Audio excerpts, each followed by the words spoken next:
Perjalanan hidup seseorang merupakan rahasia Tuhan. Karena itu, cobaan seberat apapun juga tidak boleh memadamkan semangat kita untuk meraih sukses dalam kehidupan. Dan itu pula yang kita dengar dari lagu yang dinyanyikan oleh adik-adik kita dari Voice of Angel.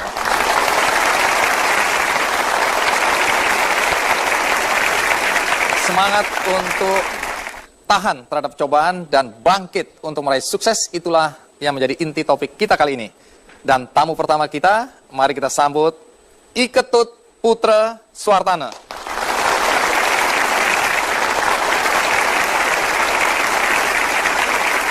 Terima kasih sudah hadir di acara Kikendi. Senang sekali. Datang jauh-jauh dari? Denpasar. Denpasar. Dari namanya sebenarnya udah tahu ya.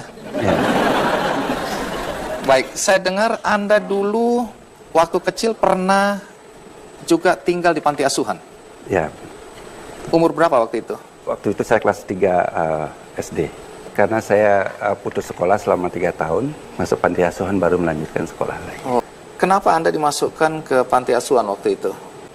Ya, memang pada saat itu kan ada krisis, kita harus bantu orang tua untuk cari makanan sapi dan melihara itik. Anak kecil membantu orang tua untuk membantu ekonomi keluarga. Ya, orang betul. tua Anda pekerjaannya apa waktu itu? Petani, pinjam ladang sawah itu dari anak raja dulu itu yang punya banyak. Petani penggarap lah ya, bukan ya. petani pemilik gitu ya. Ya. Omong-omong, Anda berapa bersaudara? Saya 12 orang. 12.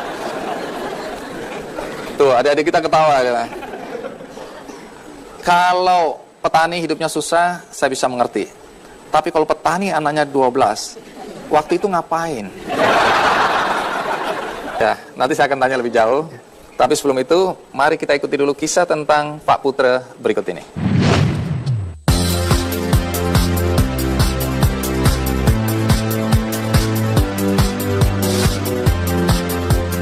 Sukses berkat tempaan panti asuhan.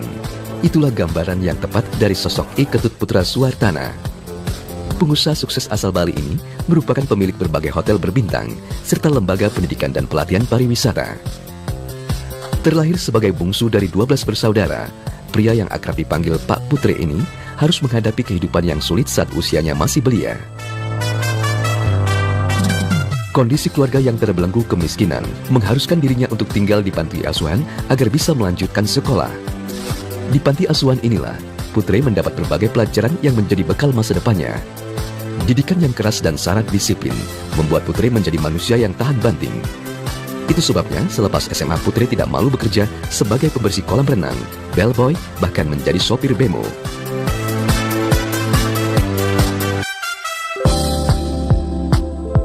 Perjuangan dan kegiatan Putre tidak sia-sia.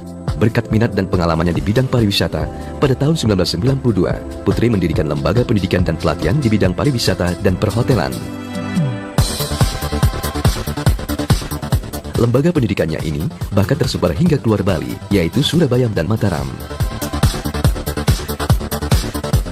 Kini di usianya yang ke-64 tahun, Putre masih aktif menjadi dosen dan kerap membantu berbagai kebutuhan panti asuhan yang dulu dihuninya.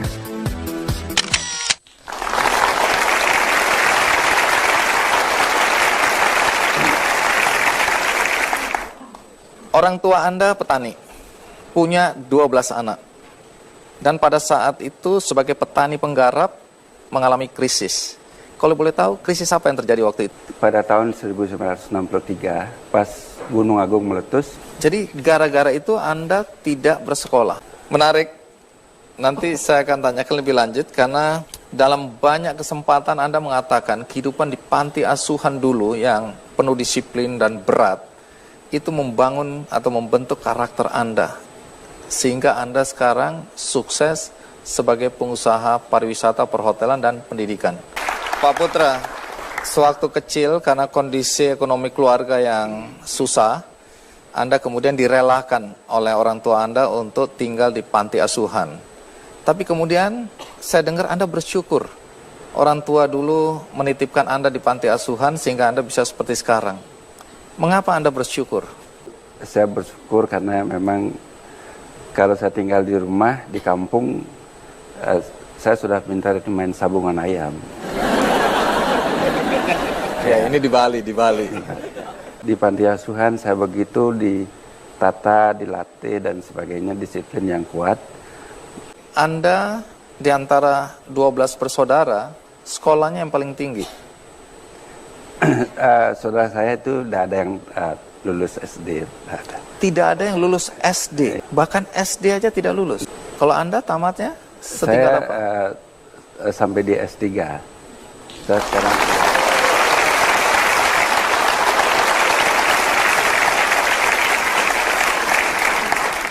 Dalam perjalanan hidup Anda, saya dengar Anda pernah jadi guru juga ya? iya. Tapi pernah juga katanya jadi supir bemo. Ya. Pada saat jadi guru, Anda jadi supir bemo. Sebenarnya tamat SMA kan saya tidak boleh tinggal di asrama lagi. Sudah itu saya ikut tes beasiswa, ditanya sama pengasuh saya, pimpinan saya, kamu mau jadi apa? Saya mau jadi pendeta saja. Tapi ternyata saya lulus adalah di pariwisata, di Akademi Pariwisata. Oke. Lulus tes dari beasiswa itu. 1 tahun saya sekolah sambil saya bekerja di hotel. Ya, saya berawal dari membersihkan kolam renang. Karena saya dengar Anda mengajar sambil mencari nafkah lainnya dengan nyupir bemo, betul itu? Ya betul, karena kalau di hotel saya gaji saya kan 2 juta waktu itu. Tapi Besar saya, atau kecil waktu itu? Ya cukup besar lah. Oh, cukup besar. Tapi begitu saya coba melamar pegawai negeri, diterima di Balai Latihan Pariwisata, jadi PLP, jadi Balai Pendidikan dan Latihan Pariwisata, yang sekarang itu menjadi Sekolah Tinggi Pariwisata. Jadi saya ini cari kredit, saya bilang sama istri saya, jadi cari kredit untuk ini, cicil mobil ya. Mobil yang dicicil apa? Bemo ya, Jadi Anda ceritanya ini mobil dinas berangkat kerja pakai bemo, pakai bemo ya. sambil narik. Karena saya kan juga dosen di Sekolah Pariwisata di Denpasar, akhirnya saya jadi supir itu pakai topi, biar gak kelihatan muka saya. Itu yang saya ingin tanyakan, bagaimana kalau yang naik mahasiswanya atau siswanya? Ya mereka nggak tahu saya. Jadi kan di belakang mereka. Oh, jadi Anda pakai topi, Ya. pakai kacamata hitam walaupun malam.